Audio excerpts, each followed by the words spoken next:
question to you here in this case, you haven't played 16 yet, but where does Final Fantasy as a series go from here? Do we see that they end up just saying these games are M-rated, these games are we're going to tell like these stories? Or do you think that like if they tried to say, hey, the next one is going to be rated T for teen and we're going to kind of tone it down and make it like how do you follow up something like Final Fantasy 16?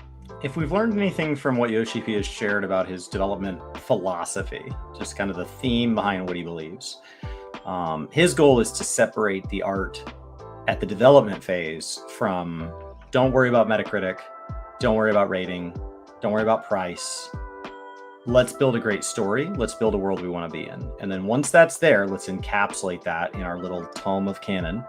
And we'll keep that on a pedestal. And a portion of the team will be these warrior priests who are going to defend this canon Bible.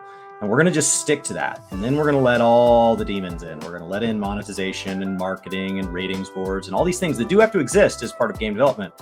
But they are not allowed to affect what's inside the tome. They're not allowed to. And so like, I think write the story you want to write. And if that needs to be M-rated, it needs to be M-rated. I think that T for Teen serves a lot of what they were able to do in ARR, but as they wanted to go a little deeper, Yoshi P found that rating has kind of been restricted, but it's not restricted because it restricted them at the beginning necessarily. I think they did a lot with ARR. It's restrictive in that like they're stuck with the same rating 10 years later. But with single player titles, you're not. You can get it right the first time. So if it can be T for Teen, it can be T for Teen. If it has to be M, it has to be M. And I think just leave that where it needs to be.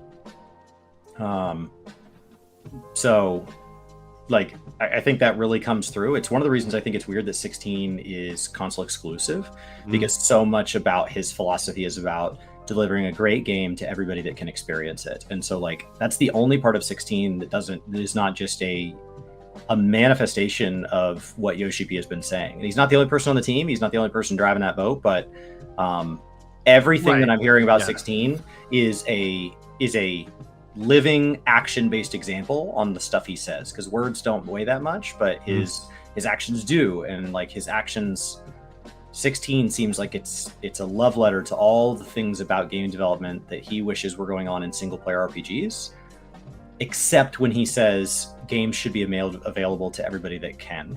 And so the fact that it is not like in like the most literal example of that in my mind would be that they negotiated terms and it was in Game Pass and PlayStation Plus day one, that it's in subscription services, that it's, allowed on GeForce Now, and that's something that they optimized for. And like, that's all day one. That's the only part of what he said when I hear him talk about game development and what it means to be a game developer and who games are for. And the M for mature, that's not out of line, because the story he wanted to tell couldn't be told with T for Teen. He didn't make it M and then say, okay, now write me an M story. He said, this is a story I want to tell. Yeah. And this is where it falls in with M. Yeah. Oh, without M. So like, I would say, where does Final Fantasy go from here? Keep hiring great writers to write great stories and then build great games around them. Well, and empower the team to do these things. And I think a lot of that, like when it comes down to it, yeah, because Veltus is saying like, rather it be a single platform than an unoptimized mess. Like you can hit multi-platform and not have it be an optimized mess. I don't buy into that connection that couldn't have been pushed out to PC at the same time. But would it have cost more money? Would it have been different? Yeah, I think they actually would have. I think Square Enix got a huge check. And at the end of the day, like, I get the business side of it, and if that helped Square Enix approve, because like we'll never know the details, but if that helped Square Enix say Yoshi P, yeah, you got another, sure, take another year, we have this locked down, make the game you want to make, empower your team to be it, and yes, it will eventually trickle out. I would be all for it. And as soon as this game comes to PC, like I'm gonna like they've already sold 2 copies. Like I got the PS5 version. I'm going to get the PC version because I also want to experience it in ultra wide. Like, Octopath Traveler was built for Switch and later went on to Xbox. And so if that's its life cycle, you can come back and clip this and say, hey, with new information, does your opinion change? And I'll say, yes, absolutely. My opinion changes.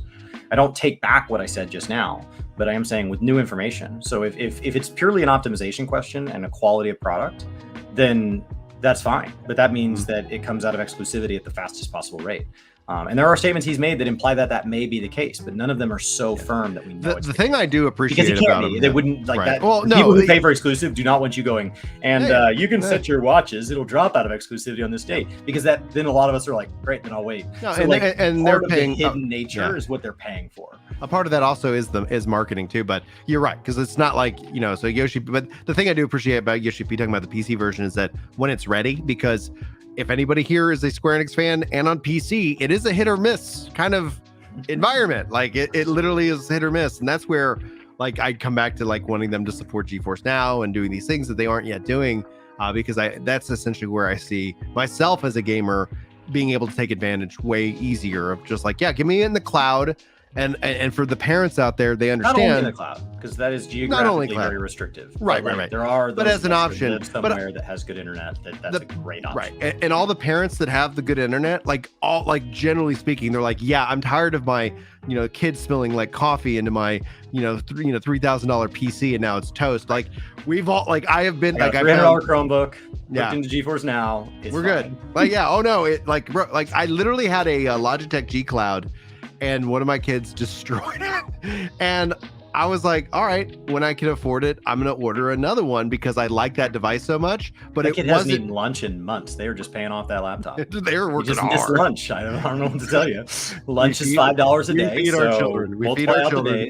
Well, I'm just going to clarify. We take care of our children. I don't run a debt model with them. That sounds more child abuse than anything else, especially for an 8-year-old who it wasn't obviously but it just happens. Accidents happen. Things break. Discs break. Absolutely. Why do I like my brothers and I broke probably 10 coffee tables. Yeah. Oh yeah. Dude, in all seriousness, we never had I found the dog chewing on my coffie table. They're just gone. And I was like, oh gosh. So anyway, my life is usually filled with lots of destruction that are just happening. And I don't want to be a dad that yells. I don't want to be a dad that because they had the A6 or the awesome whatever this new handheld thing, and I was like, oh, it's a Windows PC handheld, and I look at it and it's like $700-800. I was like, hell no. I did splurge and get a Steam Deck, and that thing lives out they don't even know it exists. It's in this hidden pocket that only I have access to, because not even my wife can get to it. An air-conditioned attic, sweating. This is my hand. It's so hot. Leave my handheld alone. Protected. Leave this alone, please. Don't break my stuff. Oh my gosh, yeah. And so they've broken a switch or two. They've broken that, and it's why do you like cloud gaming? Because I like to be able to be around my kids, but then also not sweat that the thing that I'm using is going to get completely destroyed. And thankfully I live in a position where it's okay, you broke my $250 handheld. I guess I'll go 6 months without it, and then I'll save up and I'll get another one, and I'm not devastatedly angry over a piece of hardware, unless if I walk in and they're hitting it with hammers, I think I'll lose I will probably get mad and be like, what are you doing? Why? What ran through your mind that was the right choice to do today, child? It's break things, man. They do a lot of stuff, right? Yeah. So as a lot of stuff. That's actually one of the things where people push back on cloud gaming. I'm like, guys, you don't get it. It saves me so much money because I can have a really premier experience, and because I have the internet, and it's going to be how it is. So I think to answer my question about where does Final Fantasy go from here, I think it's all about in terms of assembling the team, and then you're right. Telling the stories and making the games that they're excited about, because you're going to get that passion buy-in as opposed to this cookie cutter thing. And I stated, I'm so glad you called into mind the Metacritic score and the disconnection from Yoshi P. I think that a lot of these companies get analysis paralysis where, okay, if we're going to fund this game, we need to have this kind of return, and this is what's to be expected. And what it ends up doing is I think it puts everybody in the sense of oh gosh, I can't take a risk, or I need to play it safe so we can be sure to hit this score so we can all get our bonus checks. And even if you're not front of mind, these are things that just happen. You think about any incentive structure that's on you that you're well, I would have raised my hand and said that's a kind of a bad idea, but I know everybody over here is shut up, this is the golden calf, don't ruin it for everybody, and that kind of mindset. So it keeps people quiet in that regard. A total disconnect from money. It's no, but disconnecting the Metacritic score. It's good that constraints are there, but you don't want it to be that the constraints are so strong you can't Well, disconnecting Or that it from any something one out of their constraint is so control, strong, right? Disconnecting it from something that's out of their control. I heard this like phrase. It's like, okay, yeah, if you're talking to one-on-one, let's say I said something and I offended you, right? It's like, okay, I can apologize. I can come to an understanding. But let's say I wanted to talk to 1,000 people or 10,000 people or 100,000 people. Like those odds are extra, like they expand. And then all of a sudden, it's like if I have to start factoring all this in, like, okay, like it does have an impact. Maybe I choose my words differently. And then maybe I'm not saying anything important at all. Maybe at that point, it's just this watered down mess of where we all look at these things and it just feels cookie cutter. It just feels like, okay, they just copy paste. They didn't do anything, that truly meant anything, because you're always worried, like, how do you do that? And that's what I think when they disconnected the Metacritic score, the devs were like, cool, okay, I'm still going to get paid. Well, what do we want to do? And then it turns out they had the best Metacritic score in their like, especially for an MMO ever. And so I think essentially you kind of see like, okay, well, maybe we disconnect some of these things, but at the same time, not like disreward, hurt people's financial well-being, from it. And so into that nature, I feel like Yoshi P has built the dream team, right? He assembled his team, and I want to see what they can do next, because for me, all I'm looking for is, will Final Fantasy 16 dethrone Final Fantasy Tactics and Chrono Trigger? I think it has the potential, and we haven't seen that happen in a while.